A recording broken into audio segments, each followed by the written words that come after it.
当节目开始进前，有一个真实用的小撇步，甲大家讲：你真会当看到荧幕下面有一个信息窗口，有一个留言连结，请你着5星评价。那如果你听完超级介意，你嘛会当互我岛内，请我食一个碗粿。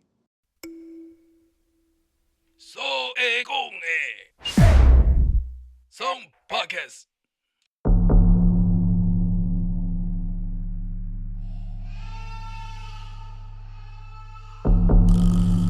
台湾人讲的《聊斋》，有情义的妖狐鬼怪，所会讲互你了解。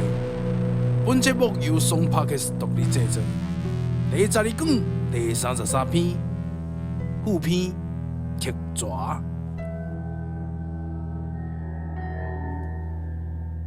阮县的过生啊，伫山东的河庄啊，同遐设馆授课，有5、6个啊起名同主啊。拢拄啊入馆的，算开幼稚园的啦吼。这册房的这个南面啊，吼是一间便所。这原本是一个牛栏，挖山石壁，这壁顶悬生真济草啊安尼啦。这囡仔若便所的时阵吼，拢会开足长的时间才会转来。过生就甲骂啦吼，恁一个是安那，拢跋落去洗盒啊呢？迄囡仔就甲回答讲吼，我伫便所听闻教母吼这过生就真怀疑这代志啦吼。这囡仔入去便所吼，伊就当边仔咧偷看，无伊是为着要调查出这个到底发生什么代志，所以才当边仔咧偷看吼。啊，偷看的时阵伊就看到这囡仔，哇，穿甲空中2-3公尺悬啦吼。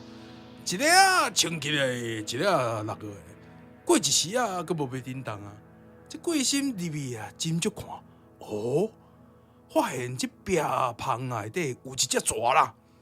哇，你穿着比面盆啊佫大的阿丹啊，输着开就往顶悬收啦。这过生啦，叫庄内底人做伙来看啦。哟，用这火啊烧这个石壁。这蛇较小时啊，石壁也裂开啊。这只蛇毋是足长，毋过粗敢若面桶的。这大概是铁壳洞内底无摘掉出来，已经有几啊年啊。